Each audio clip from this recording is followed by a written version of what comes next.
The movie Who Framed Roger Rabbit was a huge blockbuster for its day, and if you're a fan of Roger Rabbit, chances are you might be interested in seeing it sometime. It had Roger Rabbit, Baby Pee Wee Herman, and Jessica Rabbit. Whoa, alright! Now, I'm not exactly sure what a shit-eating grin looks like, but I'm pretty sure this is it. God, I'm funny. We all loved the movie, so we were dying to get a hold of the video game. Nintendo and Roger Rabbit. It should have been like bread and butter. But too bad it was like burnt toast and breakfast cereal. So is it really that bad? Well, to be quite honest, I don't want to touch it with a 10-foot pole. But regardless, I'm going to dust off the old Nintendo so I can show you how bad this game really is.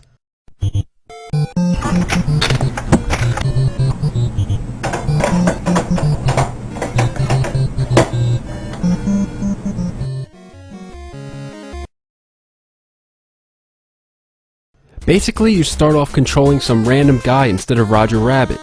Come on, I want to play as Roger Rabbit, damn it! Who the fuck is this guy anyway? Remember him from the movie? I sure don't. And why is he all dressed up? I don't remember there being a dress code for video games. Well, speaking of which, I think I'm going to start wearing button-down shirts for my reviews soon. Just to, you know, kind of distinguish myself from the other well-known game reviewers. Every time you walk in the street in this game, you can't help but to get hit by a car. Shit! Fuck! How the fuck am I supposed to dodge cars when I have to worry about finding out where to go? Another thing that just boggles the mind is that you have to search for items in hotels. What does LJN make me out to be? Some kind of detective? I don't think so. Here we have a store that only sells one item at a time, and in order for the item to change, you have to leave the store and come back in. Now, how would you like it if you went into a store and you wanted a fucking green screen, but instead they only had window screens, and then you had to leave and come back in again? Just like those irrelevant video tags on YouTube, it makes no sense at all. I knew I shouldn't have borrowed this game off of Grandma. Come here, Sonny! Every now and then the game throws in some comic relief, which is really the only high point of the game. Haha, a cheetah. The humor in this game is really up my alley. Later on, you go in this nightclub where you find this bitch named Jessica Rabbit and she tells you have to find her number and call her. Well, goddamn, if she wants me to call her, then I'm gonna call her. Thank you for calling Walmart. How can I help you today? Jessica Rabbit? How can I help you? Is Jessica Rabbit there? No, this is Walmart. Oh, do you guys sell ghost vacuums? Ghost vacuums? Well, I had this haunted investigators thing and... Hello?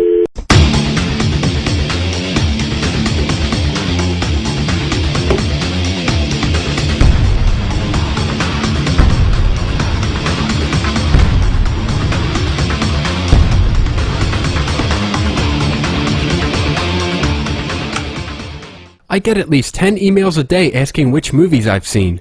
Did I like this? Did I like that? Well, who could blame them, considering the poignant and interesting observations I've made in past movie reviews? One movie that recently flew under my radar is First Sunday. When I first heard of this movie, I had no idea what to expect.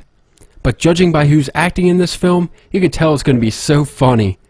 It has a good lesson, interesting plot, and when I read off a list, I have to talk like this. But what made it so damn good is that I went in with no idea what to expect. Well, I hope your thirst for my deep and informative movie reviews are now quenched.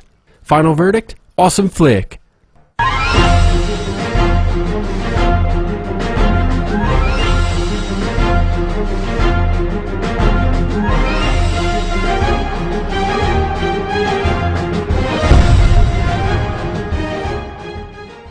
Now look at this, I'm gonna blow something up. That was the most pathetic explosion I've ever seen in my life. I could do better than that, so watch closely LJN, and maybe you'll learn a thing or two about production value.